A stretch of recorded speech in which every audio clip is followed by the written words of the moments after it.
Hello, scumbags. The Solo teaser trailer is on its way. Maybe? It's coming. It's got to be coming, right? It's coming. That's what I tell myself at night. But it's soon. It's coming soon, and we're excited. And I hope you're excited. And we want to know how excited you are. So here's the deal. When the Solo teaser trailer drops, we want you to record your reactions and then email it to us, rebelscumbags@gmail.com, and we will post some of our favorite reactions from you on the show. So send it our way. Let us know what you thought of the trailer. Let us know what you thought of sexy Lando Calrissian and his mustache. Give it to us, and we'll post the best ones. Thanks, scumbags. Hello, scoundrels, and welcome to Flying Casual here on the Rebel Scum podcast. My name is Andrew Fantasia. I'm a scoundrel too, and I'm joined by an even bigger scoundrel. This guy right here. Like Smink. I'm alone in the studio. It's What's nice. it like having a whole studio to yourself? I can put my arms like this and I don't hit James. That's it. For now on, we're getting multiple studios so we can have ample arm room. But we're scoundreling it up today because we're really focusing on this mysterious Han Solo movie that is apparently still coming out in May. Have you been excited so far, Brock, by the little, at least like snippets of news that we've gotten? You know, like character descriptions, whatnot, pictures.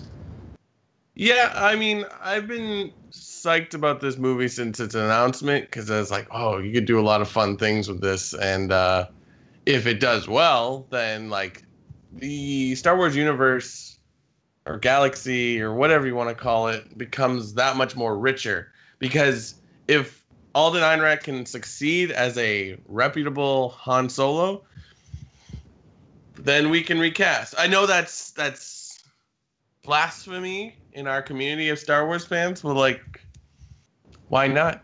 I want to know more. Yeah, exactly. And you're right. If he sells this, then it opens up more possibilities. Because look how much we all embraced Ewan McGregor as Obi-Wan Kenobi. Exactly. I mean, I think we were both too young to really listen to the news about it. But like, I don't know if he was like, oh, we can't have him. But like, he's a younger version, so you have to do something. Yeah, I'm sure there was like 5 people who heard that news and was like, no, we have to dig up Alec Guinness's corpse and put some foundation on its face.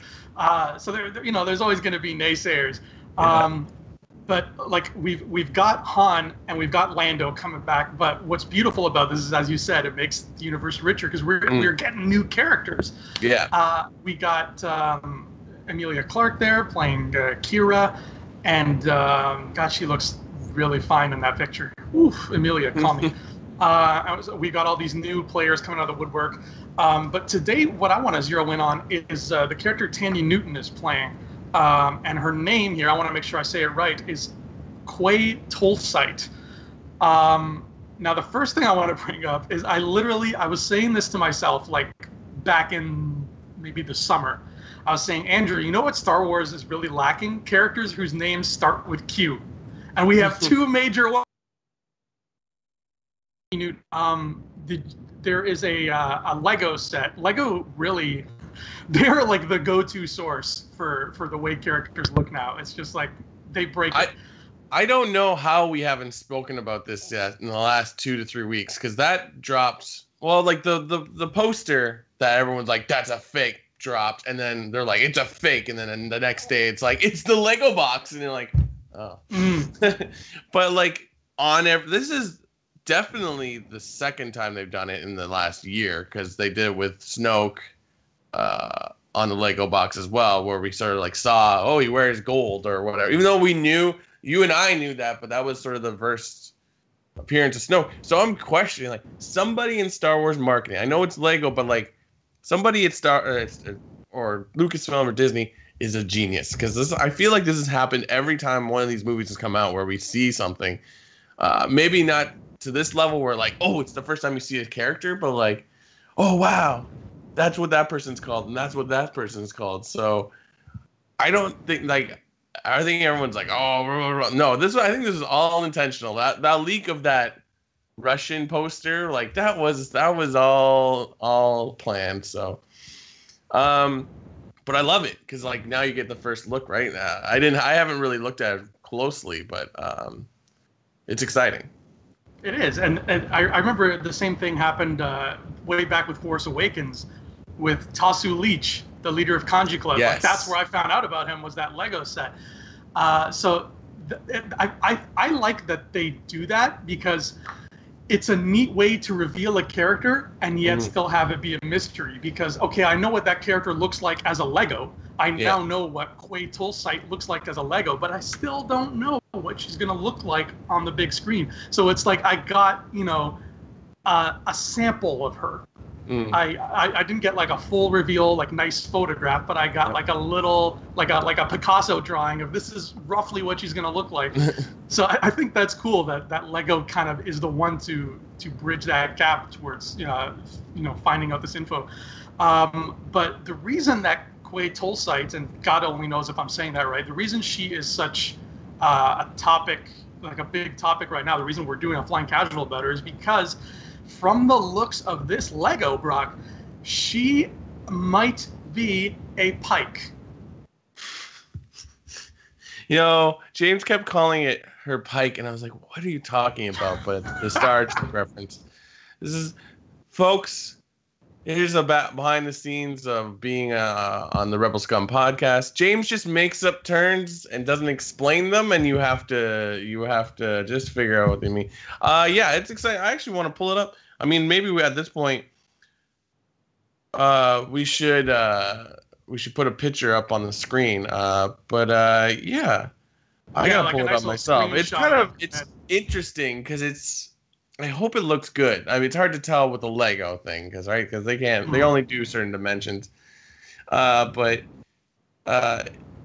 I hope it looks good because then it just has remnants of not so much, like old Star Trek where it's just like a person in a box rolling around. But like, think about like Guardians of the Galaxy, Volume 2. Oh God, I can't remember the character. The main sort of villain, the gold lady. Oh yeah. What was her name? The Duchess of the. Oh God, yeah. I'll remember this after we're done. But sorry, Adam Warlock's mom. Let's just call it. Yeah, exactly. She kind of looks like that goofy kind of Star Trek, and it kind of works. But and maybe it'll work in this because like Han Solo feels like it's going to be like Guardians of the Galaxy. Because really, when you look at Peter Quill, it's like that's Han Solo. So they're going after that. So I'm all for it. Once we hopefully see a real picture at some point, but yeah, cool. Sounds like fun. Let's do it. It does. For anybody watching who's not 100% clear what we're saying when we say Pykes, we're not just rambling. Pykes are a you know what? I'm not 100% sure if they're I think that's the name of their species, but they are an alien race who are renowned as criminals in the galaxy, and they first showed up in Clone Wars. We'll see them when we get to them on Cloning Around once that starts. But they are a very heavy criminal presence. They are known as the Pyke Syndicate, and during the Clone Wars era, they actually are a worthy opponent of Black Sun. And that's a name that I think you know. Black Sun, they're the big boys. They're the Wilson Fisks of the Star Wars universe. So the Pykes, they have this really unique look to them. As Brock was saying, like they are very alien-y, very Star Trek-y in how just like out there they look. And they have like these little heads and then like this sort of lion's mane around it. And the mane is made out of like skin-ish and then another mane around that. So these things don't look like normal people. And from the Lego set that we saw with Quay Tulsite, she's got those skin manes going on there. Hashtag skin manes, copyright Andrew Fantasia 28. So that looks like that's what we're getting. It looks like a Pyke. I can't imagine it being anything else. And this goes back to what we've all been saying here on the channel for a while now. It's like, okay, The LOS, the alien, he's awesome. The aliens we saw in Canto Bight, they're awesome. Where are the aliens we're already familiar with? Where are the Twi'leks? Where are the Rhodians? Here's an alien we're familiar with. We got some Pykes, and I friggin' love that. I hope she's a Pyke just for that reason alone. Is that we're picking from already established canon now. I love the creativity. I love seeing them come up with new shit. But God, it's nice to see some of the old beautiful stuff come trickling in too. So that excites me on the just that by itself. So if she is a Pyke, and it looks like she is, since they're criminals, Brock, what do you think the odds are that she is the villain, the main antagonist of this movie? I mean, from what we've been told, Paul Bettany's character seems to be the villain, and very little about Thandie Newton is known. So,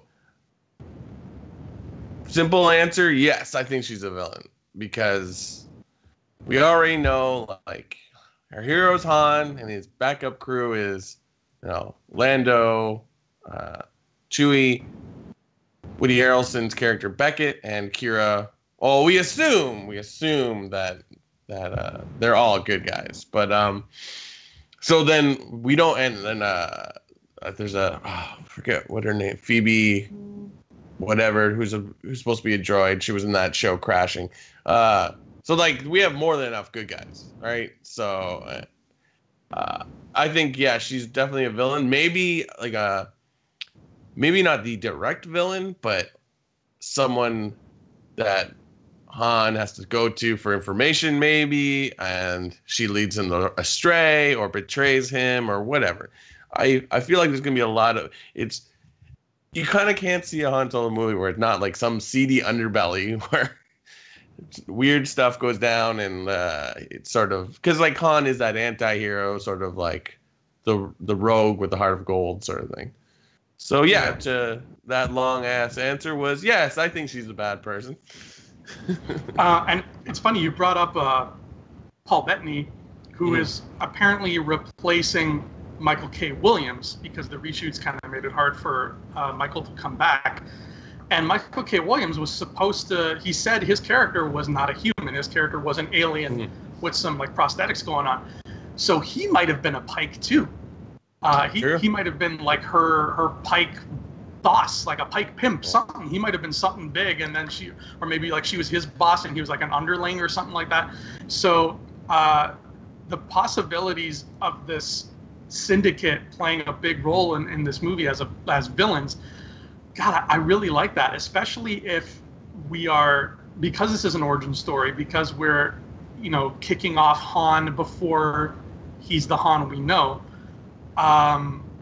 I get the sense already that this is going to be one of those situations where it's like he's stuck between a rock and a hard place, where he's got Pykes coming from one end, and if he wants to deal with them, he's got to, make friends with Hutts, maybe? Somebody equally dangerous, somebody who can have his back. And so that just really gets the gears turning, and it makes me, that Lego has made me more excited for this Han Solo movie than anything we have seen thus far, by a wide margin. It's insane how a little box with yellow-faced characters can just set your imagination on this magic journey. But she looks. Well, we haven't seen anything, but it's exciting. I think it's a real gamble, and Lord knows in the last few, it's been a month probably by now, of Last Jedi hatred and love, like where people are like, this is now my Star Wars, and also people are before that an outcry for like, give me this and that, and don't forget this stuff. So like this might be like, hey, okay, here's your characters from Clone Wars. Let's see if it works. If it doesn't, we move on. Like, I don't think you can not like a movie, but like there isn't an argument about like this movie was garbage. Like a movie, all the Star Wars movies are pretty good, even Caravan of Courage. But I think it's a fun move, and I think it'll probably look good. I don't know. It's hard to say. But Thandie Newton, whew, she's a great actress. So I think whatever you put her in, it's like she'll make it work. Oh yeah, I mean, she killed it on Westworld. I don't know, there's so much hate for that show, and I'm like, this show is friggin' incredible.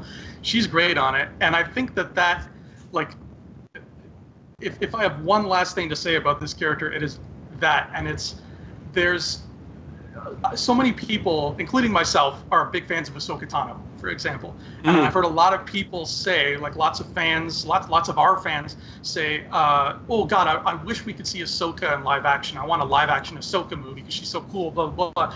And I was always, as much as I love Ahsoka, I always took a step back from that because I was like, I don't think Disney or anybody up there in Lucasfilm is comfortable with having their lead actress covered in tons of makeup for 2.5 hours. I just don't think that they're comfortable with that. I think that's a big jump. But if we get the performance I think we're going to get from Thandie Newton, because she is awesome, and she's going to be in skin mains for this entire movie, that might change their minds up there. That might make them think, okay, Thandie rocked the skin mains. Let's get some orange paint and maybe make some Ahsoka happen. So very true. There's that. There's always that. So this excites me to no end. I can't wait for Quay Tulsight. I can't wait for Emilia Clarke and her sexy ponytail, and I can't wait for Donald Glover's mustache, baby. Bring this movie on. Brock, any final thoughts before we stop flying casual and start flying formal? No. I worry that I'm too optimistic at times where I'm like, yeah, but like, I want to, I think this movie will be a lot of fun, and it's a character, like, I feel like maybe you could do a Luke movie. Well, not really, because those are what the trilogy is about. It's about Luke. It's like maybe a Leia movie. Maybe an Obi-Wan movie is interesting. It's like, oh, we don't really know, but like, but Han is like so not, for lack of a better term, not fleshed out. So it's like, oh, because he's not a person that tells you his life story. He doesn't share. So now we can find out what happened. But yeah, I'm in. Let's do this. Let's do it. Let's get some scoundrels up in here. Let's get some aliens, some Pykes, some Weequay. Bring it on. Bring on as many aliens as you want. That has been Flying Casual.